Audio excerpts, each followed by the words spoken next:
ఇలాంటి ఆడవారు ఉన్న ఇంట్లో ఐశ్వర్యం నిండిపోతుంది. ఇలాంటి ఆడవారు ఎక్కడ అడుగు పెడితే అక్కడ ఆనందం మరియు ఐశ్వర్యం కలుగుతుంది. వీరి జీవితంలో సుఖాలు తప్ప కష్టాలు మాటే ఉండదు. ఖచ్చితంగా అనుకున్నది జరుగుతుంది.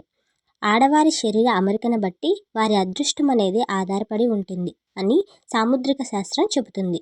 ఆడవారి అందం కంటే కూడా ఇవి చాలా ముఖ్యమని సాముద్రిక శాస్త్రం చెబుతుంది.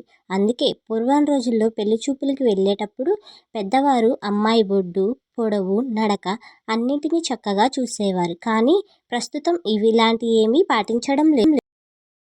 సాముద్రిక శాస్త్రం అనేది జ్యోతిష్య శాస్త్రంలో అంతర్భాగమై దీనిని మనిషి తల నుంచి పాదాల వరకు శరీరంలో ప్రతి భాగం గురించి వివరంగా చెప్పడం జరిగింది.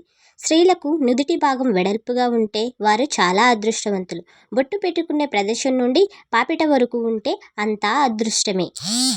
కనుబొమ్మల మధ్య వెంట్రుకలు దట్టంగా ఉన్నవారికి అదృష్టమే. రెండు కళ్ళ మధ్య ఎంత గ్యాప్ ఎక్కువగా ఉంటే అంత ధనం లభిస్తుంది.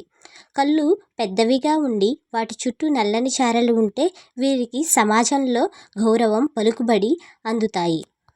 చిటికెన వేలు, ఉంగరం వేలు మధ్య గ్యాప్ ఎక్కువగా ఉన్నట్లయితే వారు చాలా అదృష్టవంతులు. ఎక్కడైనా సరే వీరి మాటే చెల్లుబాటు అయి ఉంటుంది అని సాముద్రిక శాస్త్రంలో చెప్పబడింది.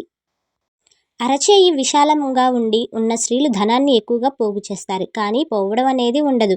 కాలి బ్రొటని వేలు మిగతా వేలి కంటే పెద్దగా ఉండి మిగిలిన వేలు పైనుండి కిందకు ఒక క్రమంలో ఉంటే చాలా అదృష్టవంతులు అని సాముద్రిక శాస్త్రం చెబుతుంది. అలాగే బ్రొటన వేలు కంటే పక్కన వేళ్ళు కొంచెం వంకరగా ఉంటుందో వారి జీవితంలో కొన్ని కష్టాలను ఎదుర్కోవాల్సి వస్తుంది. అరికాలు పూర్తిగా నేలకు ఆనకుండా కొంచెం వంకరగా ఉంటుందో వారి జీవితంలో కొన్ని కష్టాలను ఎదుర్కోవాల్సి ఉంటుంది.